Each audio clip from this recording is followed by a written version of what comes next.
Kuna sababu nyingi sana zinazomfanya mwanaume kukosa nguvu za kiume, kukosa ile hamu ama hisia ya kushiriki tendo la ndoa. Leo nitakuelekeza baadhi ya sababu zinazomfanya mwanaume kukosa ile hamu ya kushiriki tendo la ndoa ama kupungukiwa kabisa na upungufu wa nguvu za kiume.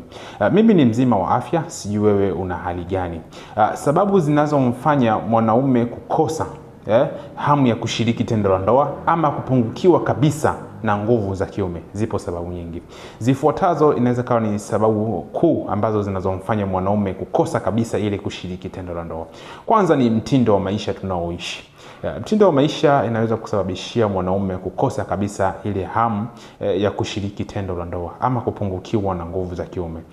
Kuangalia pornography, yani kuangalia pornography mara kwa mara, hii inampoteza mwanaume ile uwezo wake halisi na kujikuta kwamba anapungukiwa nguvu za kiume siku baada ya siku na kujikuta yupo katika matatizo.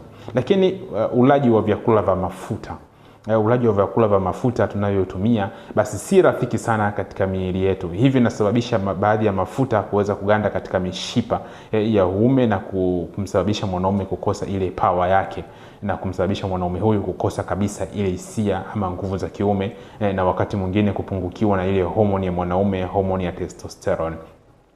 Sababu zingine ni maradhi, mfano tezi dume, hernia, kisukari, pressure na maradhi ya figo. Hii maradhi haya yanasababisha mwanaume kukosa kabisa ile hamu ya kushiriki tendo la ndoa, lakini pia anaweza kupungukiwa na nguvu za kiume moja kwa moja. Mfano kama maradhi ya tezi dume na kisukari na pressure yanaua kabisa uwezo wa mwanaume. Hivyo kama una maradhi haya, ni vyema ukachukua tahadhari kabisa kwa ajili ya kuweza kutibu changamoto hizo zinazoweza kukusumbua. Shida zingine inakuja katika upande wa mwanaume anapoanza kusumbuliwa, kuwa na msongo wa mawazo, aidha familia, mambo ya kazi na mambo mengineyo pia vile vile. Inamfanya mwanaume anapokuwa na msongo wa mawazo basi kuweza kupungukiwa na ile hisia kabisa, kutokuweza kushiriki vizuri katika upande wa tendo la ndoa, na wakati mwingine inaweza kumsababishia mwanaume huyu akaondokana kabisa katika njia, akajikuta kwamba hata nguvu za kiume nazo zote zinaondoka, sababu tu ya msongo wa mawazo uliokithiri kwa muda mrefu. Hii ni hatari kwa wanaume wote.